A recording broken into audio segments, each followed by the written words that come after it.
vous est offert par Orange.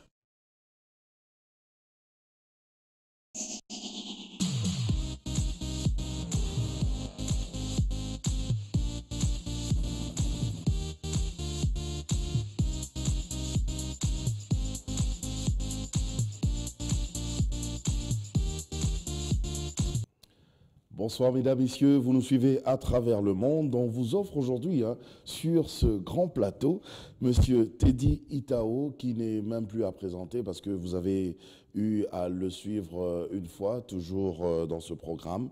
Il est le président de l'ECOPAT, entendez par là l'éveil de conscience patriotique. Aujourd'hui encore, il a accepté notre invitation parce que chaque fois qu'il fait un tour à Kinshasa, on fait tout pour le recevoir parce qu'il a tellement des choses à nous dire. Bonsoir, monsieur Teddy Itao.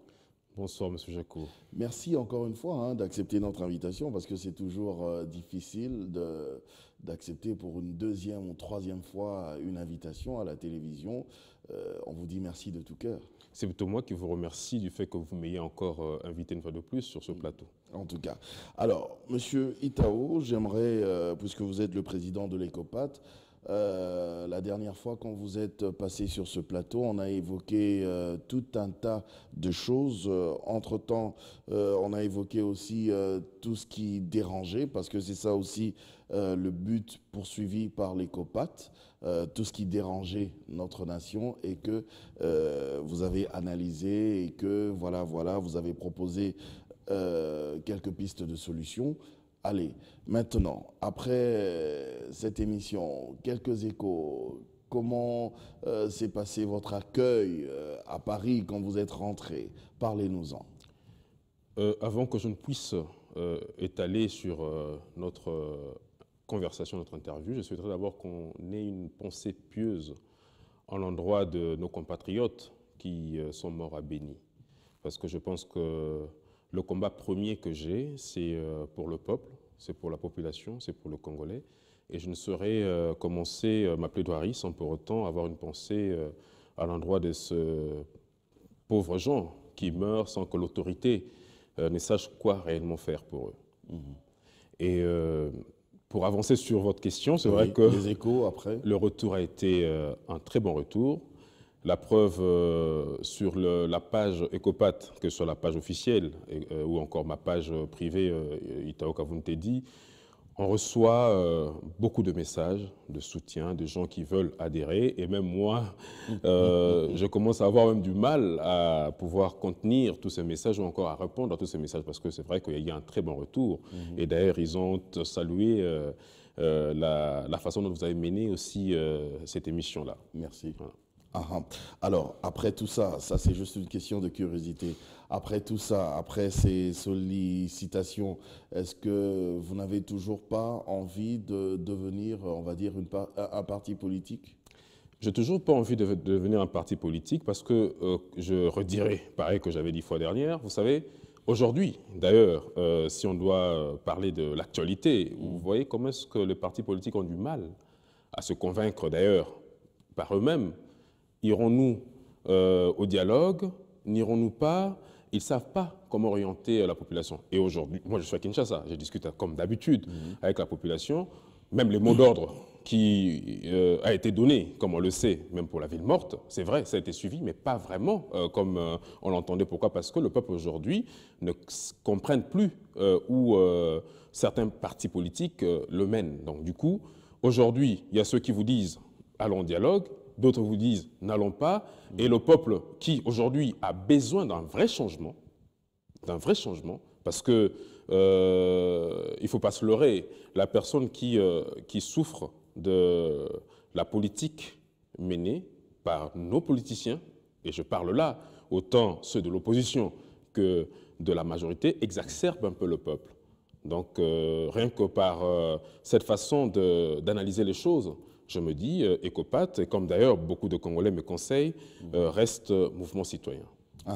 Puisque vous êtes dans l'actualité, on va parler évidemment un petit peu de Béni, mais avant cela, j'aimerais que nous puissions parler de cette fameuse ville morte. Alors, à votre avis, vous pensez que cette annonce de la ville morte a été réussie, respectée ou pas? Parce que certains pensent que la population n'est pas sortie juste parce que la population est devenue très sceptique par rapport à tout cela. La population craint certains dérapages, alors carrément pour éviter, je ne sors pas, je reste à la maison. Mais d'autre part, on considère que ça a été respecté. Vous vous dites quoi? Je prendrais le désaspect, rien qu'en analysant ces désaspects, je dirais que c'était une réussite. Pourquoi? Parce que je commence à voir, s'ils devaient suivre le mot d'ordre donné et qu'il ne soit pas sorti, ou qu'elle ne soit pas sortie cette population, c'est parce qu'à un moment donné, ils ont juste un but dans leur tête, c'est le vrai changement. C'est-à-dire que ce soit... C'est pas la peur du dérapage? Ça, c'est le premier aspect que je... D'accord, je vous en prie. C'est le premier aspect. Donc que ce soit par appel et respect de ce que l'opposition a lancé pour contrer un peu le dialogue, qu'elle ne soit pas sortie cette population, c'est une logique. Deuxième aspect, qu'ils aient peur, c'est normal qu'elle ait peur plutôt du fait qu'aujourd'hui, nos autorités ne donnent pas l'occasion à la population de pouvoir revendiquer leurs droits, si ce n'est que mettre des agents de l'ordre partout, ou encore qu'il y ait des rapages, qu'il y ait encore des gens qui soient tabassés, qu'il y ait par peur, qu'il y ait de coups de feu et tout, c'est normal. Donc les deux aspects vont dans le sens de dire que c'était une réussite pour éviter, pour dire aux autorités que nous avons ras-le-bol de pouvoir revendiquer et que nos revendications soient mal comprises.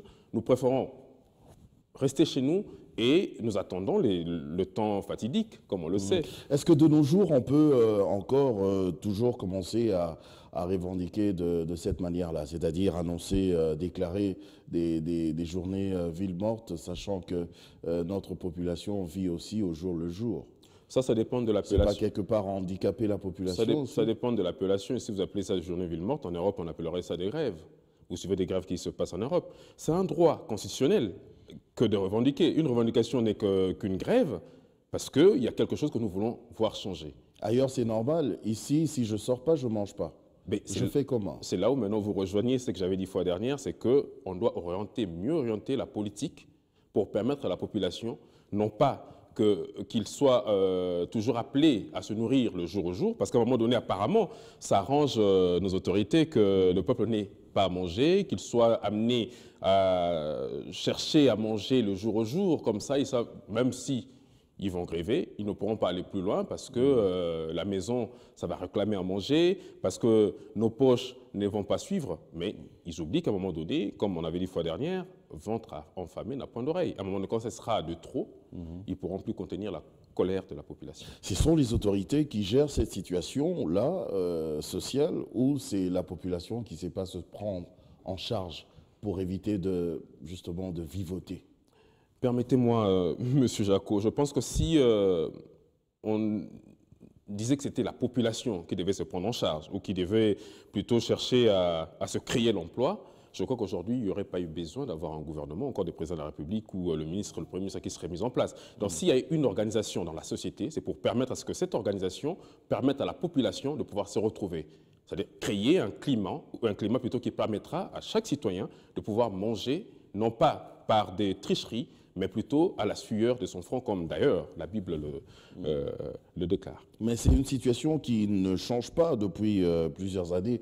Il y a eu plusieurs gouvernements depuis, mais toujours on a cette population qui vit au jour le jour. Ça devient récurrent. Qu'est-ce que vous proposez, M. Itao?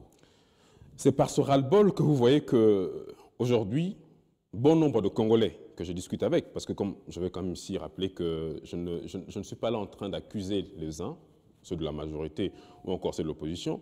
Et d'ailleurs... Vous parlez en tant que citoyen. En tant que citoyen. Et d'ailleurs, ce qui amènera le peuple à dire que nous avons besoin d'un vrai changement, non pas seulement de ceux qui nous dirigent aujourd'hui, mais de la classe politique. Parce qu'on remarquera que la même politique, on dit les mêmes causes, produisent les mêmes effets. C'est-à-dire que si on se retrouve aujourd'hui avec les mêmes politiciens qui, jadis, ont travaillé avec le président Mobutu, aujourd'hui ils se retrouvent dans la ceinture du président Kabila, pensez-vous qu'il y aurait un changement réel? Parce que ceux qui nous dirigent ont toujours tendance à regarder leurs poches, les intérêts qui sont propres à eux. Mais il faudrait maintenant qu'il y ait une nouvelle classe politique qui penserait réellement à cette population. Et ça ne coûte rien que de créer des emplois. Ça ne coûte rien du tout, parce que nous avons tout le moyen pour. Et ici, on risquerait encore de rappeler ce que j'avais dit la fois dernière. Quand on voit, je continue encore à circuler, quand on voit même les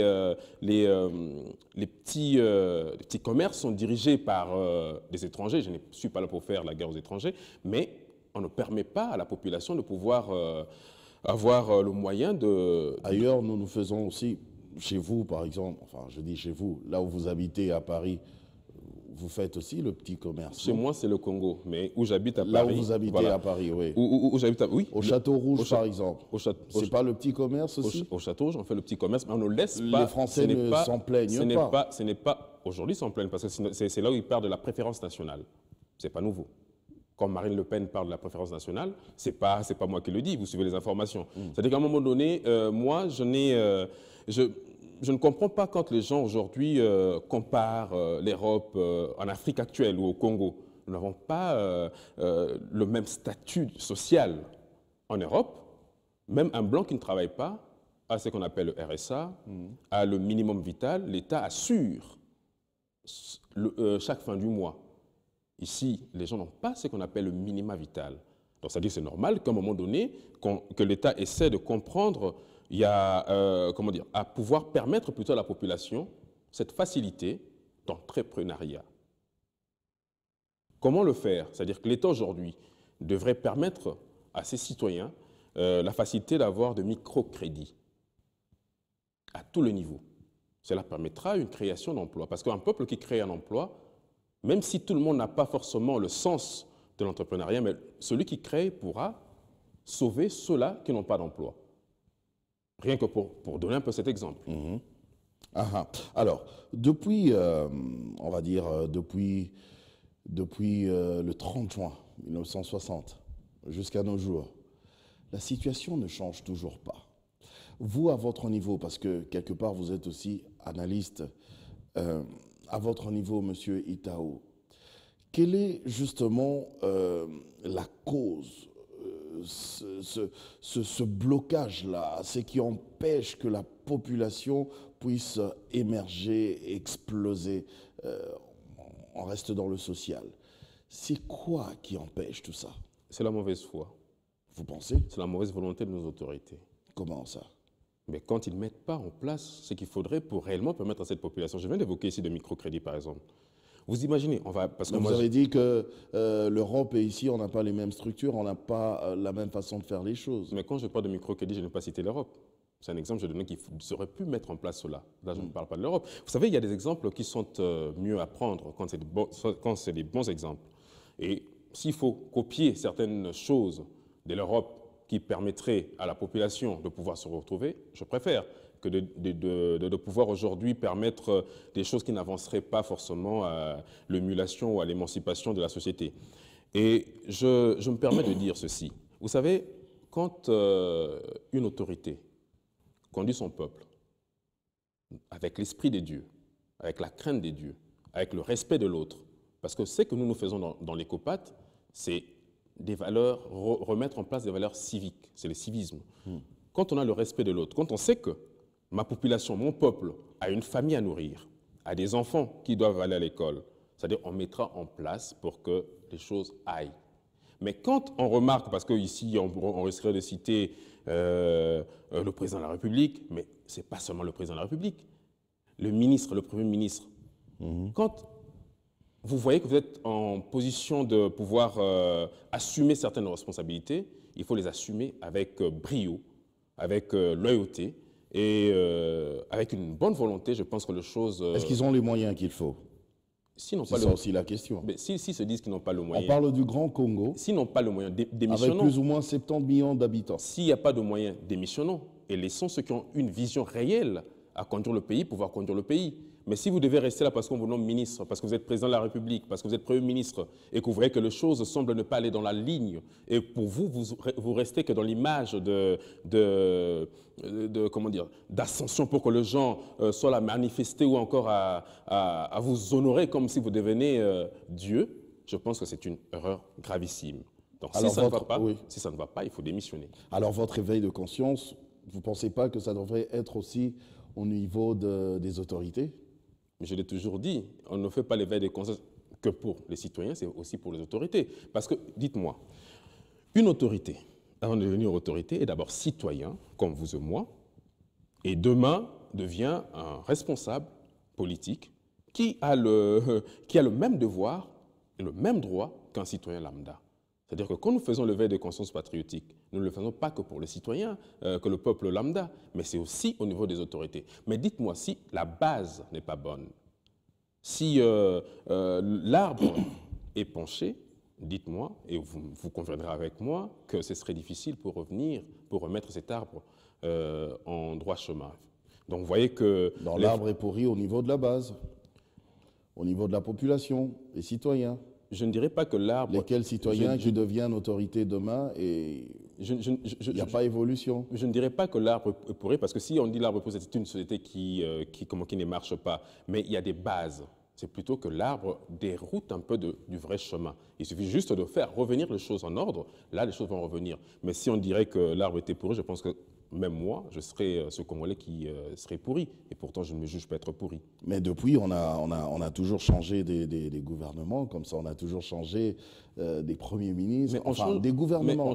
Mais il n'y a pas évolution. On change de gouvernement. Surtout sur le plan social. Mais j'ai tout à l'heure parlé, je disais que les mêmes personnes qui ont travaillé anciennement avec le président Mobutu, avec les mêmes impunités, avec ce même esprit de vol, ce sont ceux mêmes qui continuent jusqu'à aujourd'hui.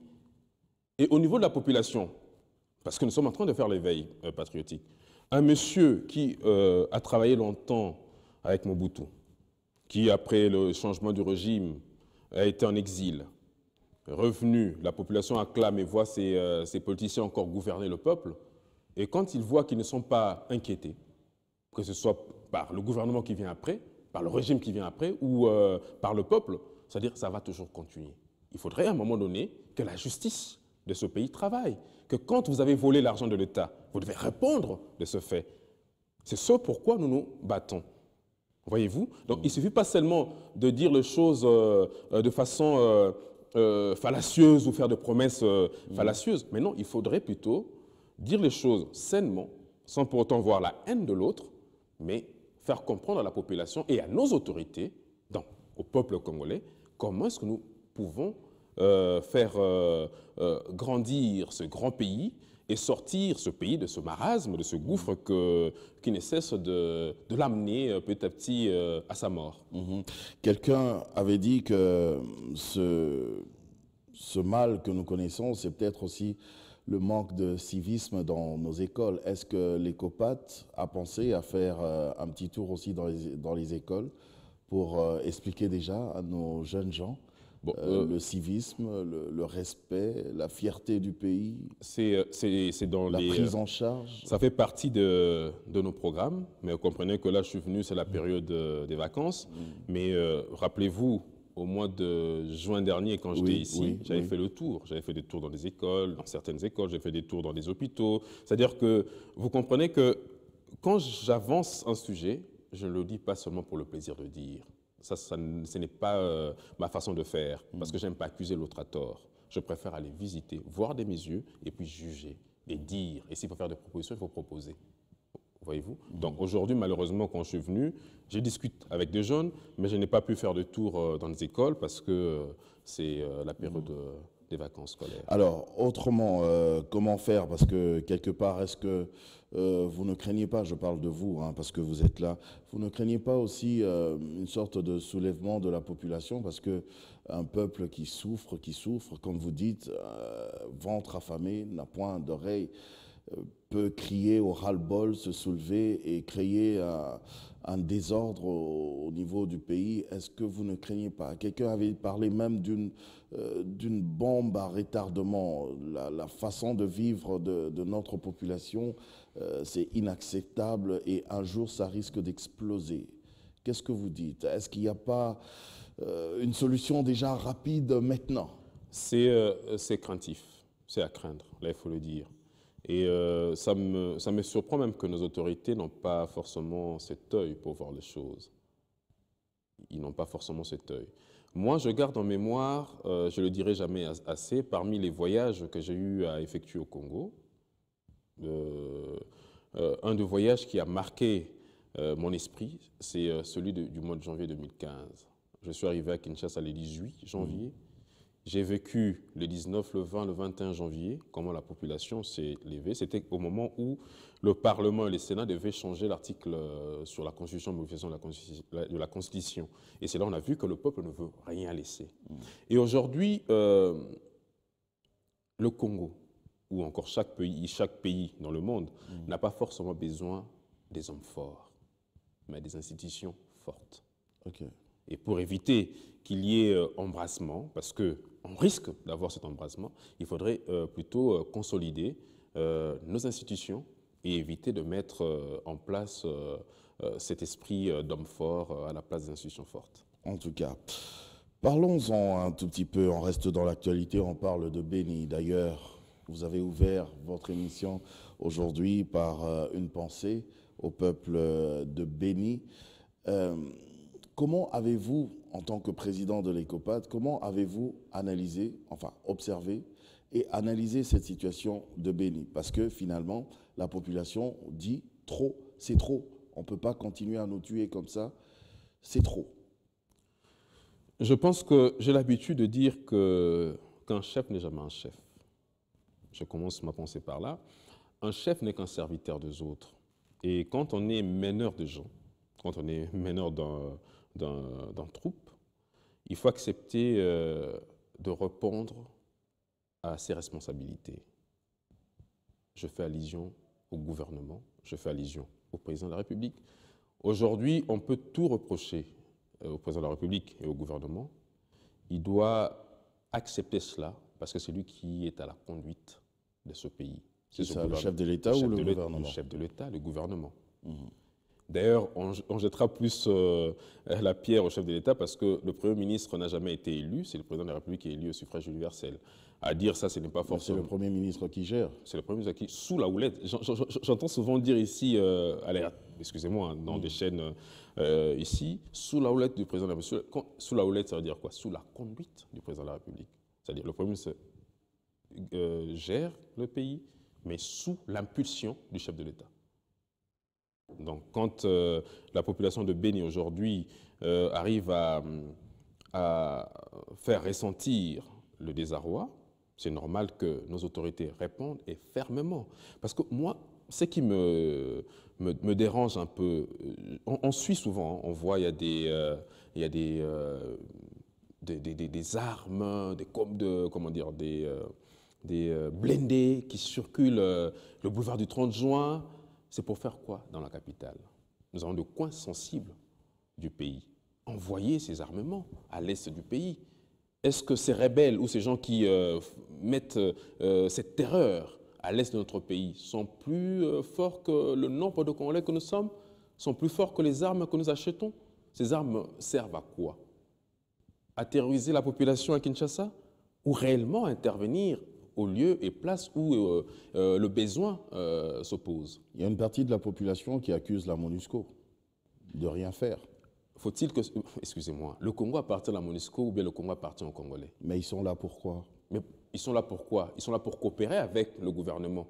Mais ce n'est pas la MONUSCO qui décide à la place du gouvernement. Et entre nous soit dit, dans ma famille, je vois un voisin que j'ai considéré comme étant ma sentinelle, qui n'arrive pas à me sécuriser. J'aurais à faire allégeance à ce voisin? Je ne veux pas dire qu'il faudrait partir et laisser moi prendre en charge la sécurité de ma maison? Mais depuis que vous avez dit que le mandat de la MONUSCO est fini, ils sont toujours là. Et là, ça révèle, excusez-moi, ça relève de quelle autorité? Ça relève de l'autorité du gouvernement. C'est-à-dire qu'un gouvernement qui a l'autorité, qui a une diplomatie très avancée, saurait s'imposer. Parce que la MONUSCO est dans la terre. Toujours le gouvernement, M. Itao? Mais qui conduit le pays? Vous voulez qu'on donne à qui? À M. Itao pour faire ça? Vous voulez qu'on vous donne à vous de décider à la place du gouvernement? Si un gouvernement vous représente, c'est pourquoi? Je ne sais pas, dites-moi, parce qu'apparemment, si vous me dites que toujours le gouvernement, comment c'est nouveau la pratique du gouvernement au Congo dans le monde? Le gouvernement congolais ne représente pas la même valeur que le gouvernement d'autres pays? Ils sont sérieux quand même. Nous avons une armée sur place aussi. Oui, on a une armée sur place. Mais qu'est-ce qui se passe? Mais voilà pourquoi je dis qu'on voit des armements ici. Vous allez me dire, encore et toujours le gouvernement. Je comprends que là, vous voulez vous accuser ce gouvernement de façon contournée. Parce que si vous venez encore et encore le gouvernement, je vous dirais oui, encore et encore le gouvernement. D'ailleurs, dites-moi, gouvernement, gouverner, qui gouverne? C'est le gouvernement. Donc, c'est-à-dire que c'est la responsabilité du gouvernement. L'actualité, monsieur Itao, c'est aussi le dialogue. D'autres disent allons au dialogue, d'autres disent on va y aller au dialogue, mais sans ce facilitateur, Eden Kojo. D'autres disent on ne va même pas y aller. C'est quoi le problème? Le problème, c'est que le Congo a perdu sa valeur spirituelle. Le Congo a perdu son intégrité morale. Le Congo a perdu son indépendance. Aujourd'hui, au lieu de faire appel à des citoyens étrangers, pourquoi ne pas nous mettre, s'il fallait parler du dialogue, parce que j'ai toujours dit, le dialogue, on sait, on a tous besoin de dialogue, mais lequel dialogue? Le vrai dialogue, c'est celui de dialoguer et composer avec le peuple. Parce qu'aujourd'hui, quand on appelle une frange d'acteurs politiques qui ne regardent que leurs intérêts, je me retrouverai... Ça, c'est vous qui dites. C'est ce qu'on entend. Dites-vous que je suis responsable d'un mouvement citoyen qui regarde l'aspect politique. Je fais aussi, je porte certaines discussions avec certains acteurs politiques de la place. Je sais qui vous disent qu'ils vont y aller juste pour leurs intérêts. Pas forcément cela, mais quand ils disent qu'aujourd'hui, on se sent un peu étouffé par rapport à, comment dire, à la réalisation des élections et que peut-être on irait dans la transition, il faut dialoguer pour voir comment est-ce que ça va se passer, quelle serait la place de l'opposition, qu'est-ce qu'on aura à faire, c'est quoi. Voilà, qu'est-ce qu'il y a de mauvais dans tout ça? Mais qu'est-ce qu'il y a de mauvais? Au lieu de parler quelle sera la place de la population, il parle quelle sera la place de l'opposition. Quel rapport faites-vous entre l'opposition et la population? Parce que si aujourd'hui l'opposition est au gouvernement, les choses iraient mieux, et si c'est la majorité, les choses iraient mal. Mais on a vu aussi ce gouvernement qui a eu à faire appel à quelques membres de l'opposition qui travaillent aujourd'hui dans le gouvernement. Ça change quoi? C'est-à-dire que ce n'est pas forcément le fait de rentrer au gouvernement qui change quelque chose, mais c'est le fait de penser réellement à la population. Mais ces pistes de solutions, justement, que vous proposez là, sortiraient justement du dialogue. Ça ne fait pas partie aussi un peu de notre tradition, de notre culture africaine, de se retrouver sous un arbre à palabres? Ça fait partie de notre culture africaine, mais je vais vous dire quelque chose qui risquerait peut-être de vous étonner. Parce que vous aimez trop parler du dialogue qui ferait partie de la tradition africaine. C'est-à-dire qu'en bannissons aussi les élections, parce que la tradition africaine, par le passé, nous savions que l'Afrique, il y avait des royaumes. Aujourd'hui, il n'y a plus de royaumes. Nous sommes dans la République, nous sommes dans la nation. C'est-à-dire quand on met des valeurs républicaines, respectons les valeurs républicaines. Quand un gouvernement est en place, c'est pour mettre et favoriser l'alternance politique, le respect de la Constitution. Ce qui a été défini, signé par le chef de l'État, c'est que l'opposition, les acteurs politiques ont eu à gober quand ça a été signé. Donc au lieu aujourd'hui, une élection, vous allez être d'accord avec moi, une élection se prépare quelques années en avance. C'est-à-dire que le président de la République, le gouvernement, a eu le temps de travailler pendant 5 ans. C'est-à-dire que c'est pendant ces 5 ans-là que nous devions préparer les élections. Ce n'est pas arrivé. Et en plus, où je peux être d'accord... Il y a aussi la gestion du pays, la gestion de la République. On ne va pas commencer à, pendant tout le mandat, commencer à penser que élection. Mais écoutez, on ne dit pas qu'on ne pense que élection. Gouverner, c'est quoi? C'est prévoir. Prévoir, c'est quoi? C'est anticiper. Là, nous ne sommes pas dans la gestion de sa maison. On est dans la gestion d'un pays. Mais c'est à travers le dialogue qu'on va voir comment organiser les élections. C'est aujourd'hui que vous parlez du dialogue aujourd'hui, mais où je veux d'ailleurs rejoindre un peu l'opposition. Vous savez, ça fait combien de temps que l'opposition crie haut et fort au glissement qui refusait ce dialogue? Ça fait 3 ans. Ou même moi, j'étais contre l'opposition pour dire que comment ça se fait qu'au lieu de laisser le président de la République travailler dans sa mandature, vous êtes en train de parler, éviter le glissement. C'est-à-dire que si 3 ans de cela, L'opposition réclamait qu'il n'y ait pas glissement. Et aujourd'hui, la majorité nous met en table le glissement, c'est-à-dire que moi je trouve qu'il y a Mais personne n'a parlé de glissement, M. Itao. Personne ne parlera du glissement, mais nous allons dans le glissement. Et ça, je le dis haut et fort. Le temps montre que le glissement est à la porte. Parce que, dites-moi, une élection ne se prépare pas en 2 mois. Il faudrait que nous sachions lesquels sont les candidats. Il faudrait qu'on nous montre et qu'on nous explique. Aujourd'hui, la CENI nous parle de l'enrôlement, d'ailleurs, même pas la CENI, et le président de la République l'a même souligné, que nous sommes dans une période d'enrôlement. Et l'enrôlement, pendant que nous parlions que nous avions un problème pour réaliser cet enrôlement, c'est maintenant que nous commençons cela. Et pourquoi nous ne l'avons pas commencé bien avant? Ne sont-ce pas de points qui montrent réellement qu'il y a un glissement qui se peaufine? Mais comment, Monsieur Itao, excusez-moi, je me permets quand même de poser cette question. Vous parlez de glissement et à entendre vos propos, je vous sens négatif, je vous sens sceptique.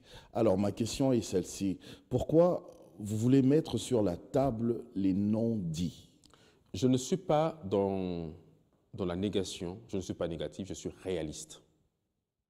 Excusez, et permettez, heureusement que le réalisme existe, le pragmatisme existe. Et dans la politique, il faut être pragmatique. Là, vous êtes pragmatique. Je suis très pragmatique et vous me donnerez raison. Là, on n'est pas loin, on est au mois d'août, septembre, octobre, novembre, c'est dans 3 mois. Et quand aujourd'hui on appelle au dialogue, je veux bien le dialogue parce que nous devons dialoguer. Mais dialoguer sur quelle base? Est-ce qu'on dialogue pendant... Dialoguer sur quelle base? C'est la question que je vous ai posée. Est-ce qu'on nous a donné des... Savez-vous d'ailleurs, ce dialogue qui est lancé, qu'est-ce qui va être discuté? Personne ne le sait.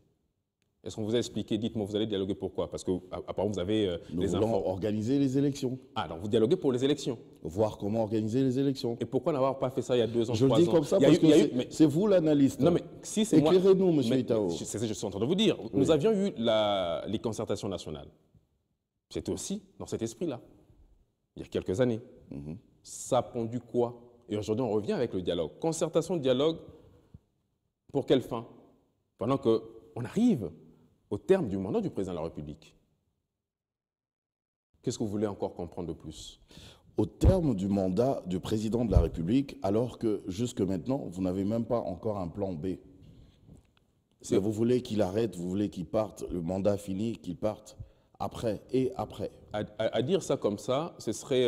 C'est pas aussi un tout petit peu à ça que sert le dialogue? À dire ça comme ça, ce serait un manque de responsabilité de ma part pour dire que le président devait arrêter et partir. Ce n'est pas ça que je parle. Vous dites quoi? Je dis ceci. La Constitution, qui est une Bible de la République, qui a été faite, approuvée par les acteurs politiques, par le président de la République, devrait prendre place et effet de ce qui a été signé. Simplement cela. Nous sommes déjà au mois de, on va dire au mois d'octobre, déjà d'ailleurs. Alors, bientôt le mois de décembre. Vous ne pensez pas que quelque part, par rapport aux élections, par rapport, je parle des présidentielles et tout ça, on n'est pas un petit peu en retard aussi? Donc, vous revenez sur ce que je disais, que nous sommes en train d'être amenés vers le glissement. Je reviens sur rien du tout. Non, vous revenez parce que je le dis tout à l'heure. Oui. Je le dis tout à l'heure que là, on tend vers le glissement. Et quand vous me citez vous-même... C'est vous qui parlez de glissement. Mais quand vous dites, moi je parle de glissement, c'est le mot que vous évitez peut de dire. Personne ne l'a dit, parce que personne ne l'a dit. Non, mais c'est moi qui l'ai dit. Et vous avez évité de dire ce mot. Vous avez dit que nous acheminons vers le mois d'octobre, novembre, décembre. Et c'est quoi la solution? C'est là où je vous dis que je parle du glissement par rapport à ce temps imparti. Justement, c'est quoi la solution? Parce que la solution, la majeure partie des politiques pensent que voilà, la solution, c'est le dialogue. Mais s'ils le pensent, qu'ils aient au dialogue. Hier, ils ont ouvert le comité préparatoire. Mais le dialogue sans, il y a une autre partie qui dit le dialogue sans le facilitateur Kodjo. Donc c'est pour vous dire que le respect de la Constitution est la clé de tout. Et aujourd'hui, on cite bien que nous sommes le pays de Simon Kimbangu. Allons consulter celui qui est le garant de ce pays. Ah, là vous dites quelque chose de fort. Si vous comprenez ça. Le pays de Simon Kimbangu. Ce n'est pas moi qui l'ai dit, j'entends souvent dans les discours, nous sommes les descendants de... Lui, oui, nous sommes les descendants de Simon Kimbangu. Devons-nous alors aller faire un petit tour en Kamba, par exemple? Mais Je ne dis pas dans ce sens-là. Si vous allez appeler des facilitateurs étrangers, Peut-être trouverons-nous des solutions là-bas. si vous allez appeler des facilitateurs étrangers et que dans nos discours, nous reconnaissons que ce pays est le pays des Simo-Kimbangu, pourquoi aller chercher ailleurs pendant que nous avons la solution sur place?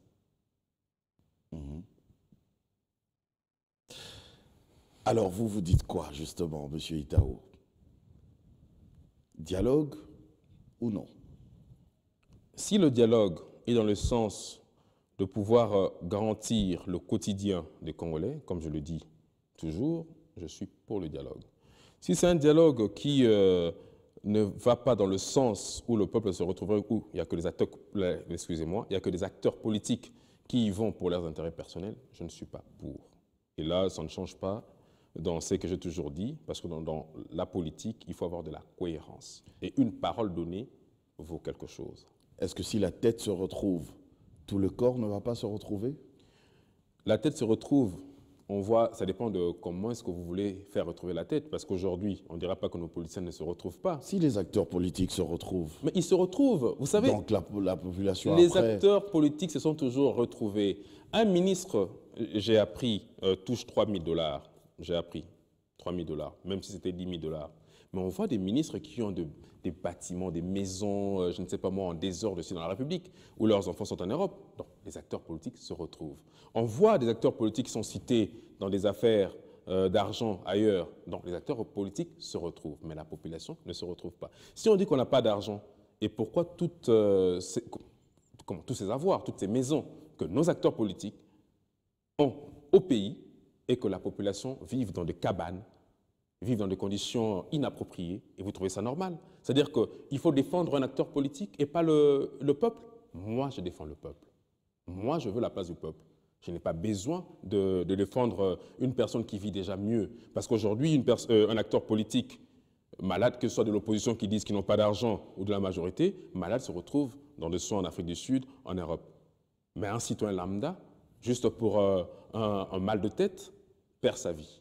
Donc je préfère, moi, défendre cette population que défendre des gens qui vivent déjà aisément. Est-ce que vous êtes d'accord avec moi, Monsieur Itao, que l'organisation des élections demande beaucoup d'efforts, beaucoup d'argent? Je suis totalement d'accord avec vous. Et qu'on n'a pas encore... allez, c'est ce dont on a besoin jusque-là. Je vois que vous avez beaucoup plus d'informations que moi. Vous êtes du gouvernement, vous avez des amis dans la majorité qui vous disent réellement que par la gestion du pays, qui n'ont forcément pas d'argent. Nous suivons juste l'actualité, mais vous dites quoi? Mais l'actualité dite par qui? Par le gouvernement ou par la réalité que nous voyons dans les caisses de l'État?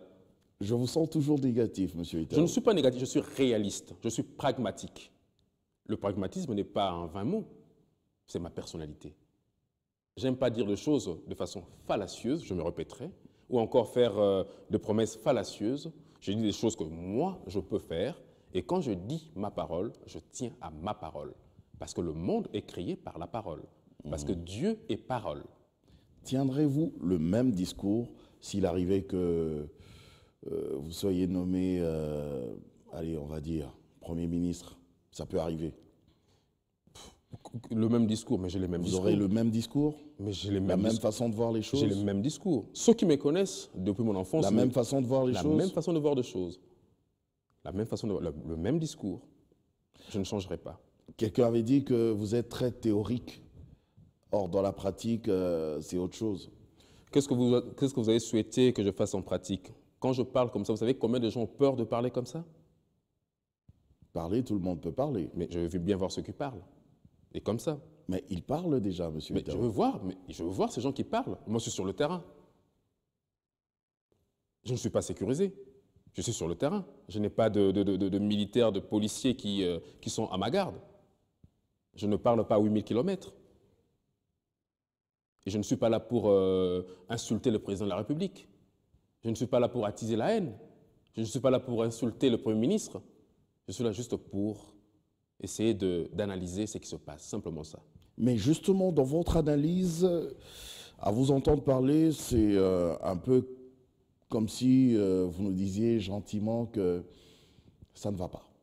Mais je vous le dis, qu'est-ce que vous voulez comprendre de ce Donc ça ne va pas. Mais ça ne va pas. Ça ne va pas. Mais si même le président de la République reconnaît que ça ne va pas, si le président de la République fait appel au dialogue, si tout allait bien, pourquoi faire appel au dialogue? Donc vous reconnaissez que quelque part le dialogue est bien. Je ne reconnais pas que le dialogue est bien. Je reconnais que rien ne va au pays. Donc on doit dialoguer. On ne doit pas dialoguer. On doit permettre l'alternance pour que quand une vision s'arrête, qu'une autre vision prenne place. Simplement cela. On appelle ça alternance politique. Simplement cela. Donc vous êtes pour l'alternance? Je suis pour l'alternance. En disant l'alternance, je ne veux pas dire que c'est soit l'opposition qui prenne le pouvoir, que ça peut être un membre de la majorité qui prenne le pouvoir. Ça peut être la majorité, ça peut être de l'opposition, ça peut être la société civile. Et l'alternance se demande, non pas dans l'esprit haineux, parce que nous sommes tous de Congolais.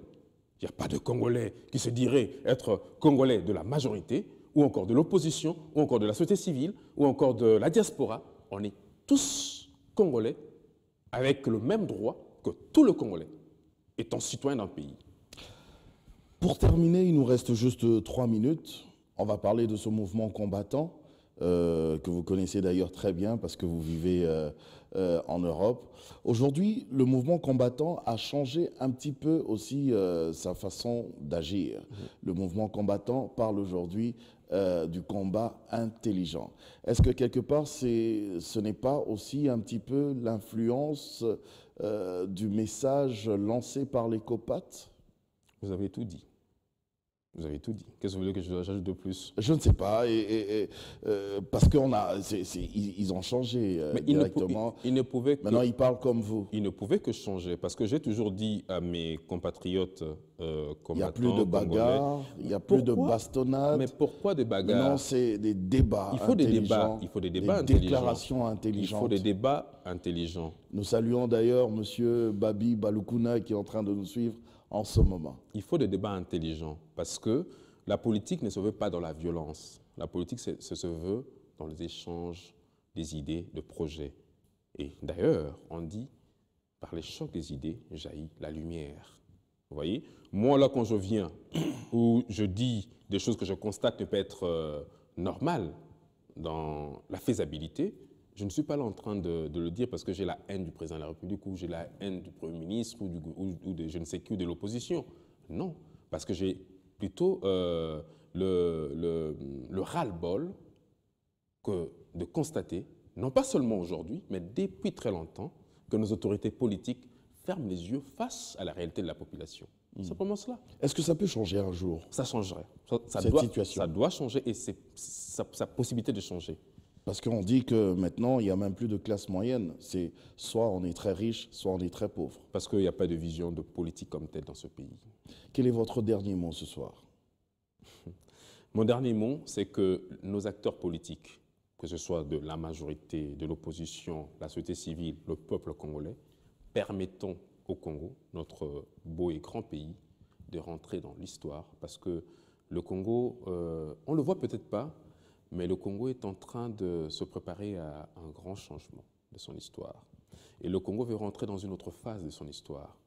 Le Congo veut rentrer dans l'explosion de ses richesses, où chaque Congolais retrouvera son compte. Mais pour que chaque Congolais retrouve son compte, il faudrait que les acteurs politiques du moment permettent à ce que cette évolution prenne place. Parce que sinon, nous allons répondre à l'histoire et ce sont nos enfants qui vont nous lapider.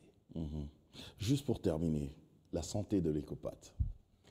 La santé de l'ECOPAT est une santé de fer. Et je me réjouis parce que moi qui ai commencé ce mouvement seul, je me retrouve avec des milliers de gens qui me soutiennent.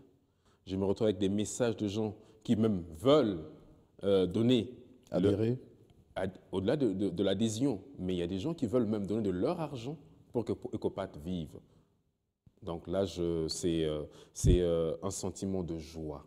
Je vois que le Congolais a besoin d'un réel changement. Et je vois qu'ils comprennent qu'il y a un nouveau vent qui se lève. On a l'habitude, comme vous avez cité tout à l'heure, qu'il n'y a que la classe moyenne ou encore des riches. Et comme on voit dans la politique, il n'y a que l'opposition ou la majorité. Là, ils voient qu'il y a un mouvement qui est au centre. C'est un nouveau mouvement, c'est un nouveau vent pour le pays. Et ce vent ira très loin. On l'espère en tout cas. Je l'espère de tout. On vous souhaite bon vent. Merci beaucoup. Monsieur Itao, merci de tout cœur. Merci à vous également, chers téléspectateurs. Pour ceux qui nous ont pris en cours, on a reçu M. Teddy Itao, qui est le président de l'ECOPAT, l'éveil de conscience patriotique, donc ECOPAT en sigle. Avec lui, on a essayé d'évoquer un petit peu l'actualité. Voilà, donc si vous avez des questions, continuez à envoyer vos SMS via ces numéros de téléphone qui vont défiler au bas de vos petits écrans. Moi, je vous dis merci de tout cœur. On va se retrouver la prochaine fois pour un autre numéro de Sur le plateau. Mais en tout cas, portez-vous bien et au revoir. Au revoir. Merci.